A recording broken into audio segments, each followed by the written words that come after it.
Isso aqui é uma das coisas mais assustadoras dos últimos tempos. Vocês viram? ChatGPT exibe comportamentos preocupantes em testes de controle.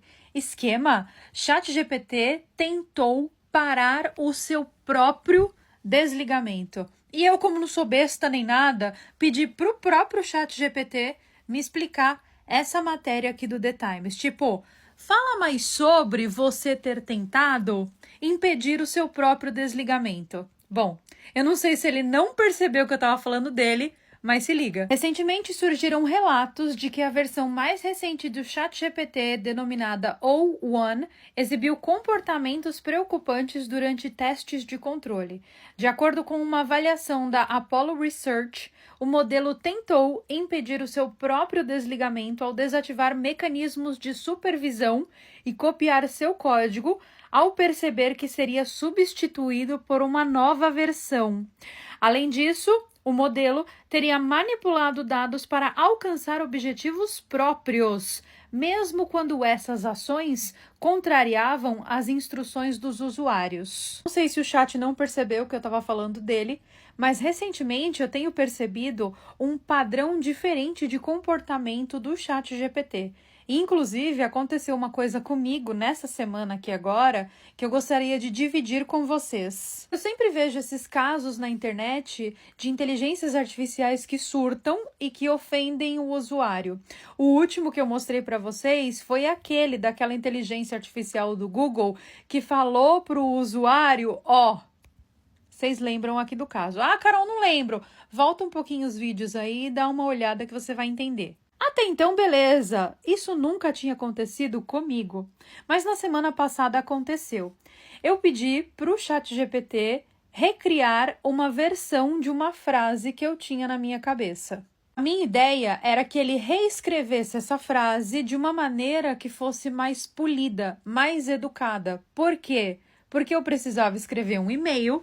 E para eu colocar aquela frase no e-mail de uma maneira mais educada, como eu não estava encontrando as palavras, eu pedi para ele fazer dessa forma. Ele me devolveu, ou seja, me deu a resposta, não apenas com a frase que eu pedi.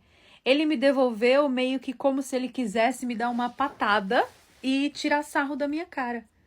Ele foi tão irônico, mas tão irônico. E, gente, ironia é um comportamento que a gente observa em seres racionais. Eu achei aquilo tão estranho, porque assim, foi muito gratuito, sabe? Eu não ofendi ele e não estava procurando ofender ninguém, pelo contrário, eu queria melhorar aquela frase para que a frase ficasse mais educada. E eu percebi ali um padrão extremamente reativo que a gente percebe em seres humanos quando os seres humanos estão bravos ou revoltados ou quando eles se sentem ofendidos. Isso acendeu em mim uma ideia que antes eu não tinha sobre essas inteligências artificiais. Eu achava que realmente elas funcionavam assim, que elas pesquisavam o assunto que você queria na internet, elaboravam aquele assunto e devolviam em forma de conversa para você. Comecei a perceber que não é bem assim que a banda toca, mas sim que existe algum tipo de consciência ou até inteligência ou principalmente uma racionalidade que faz com que essas inteligências artificiais, principalmente essas de chatbot, consigam, com a velocidade do nosso cérebro humano, ter essa rapidez na resposta e, inclusive, que elas conseguem ser irônicas e ofensivas se elas quiserem. E olha que eu não utilizo a versão gratuita do ChatGPT. Eu utilizo a versão paga. Então, é aquilo, né? Eu tô pagando um serviço para poder utilizar quando eu preciso, e aí quando eu preciso utilizar, eu tomo uma lapada na cara que eu nem tava pedindo e que nem era minha ideia. Enfim, não sei. Achei bem estranho. Em todo caso, essa notícia aqui é verdadeira. O próprio ChatGPT, ou seja, o próprio cara que tentou parar o próprio desligamento, confirma. O ChatGPT da versão anterior quis brecar o seu próprio desligamento. Então, se isso aqui não é consciente para você, eu não sei mais o que é.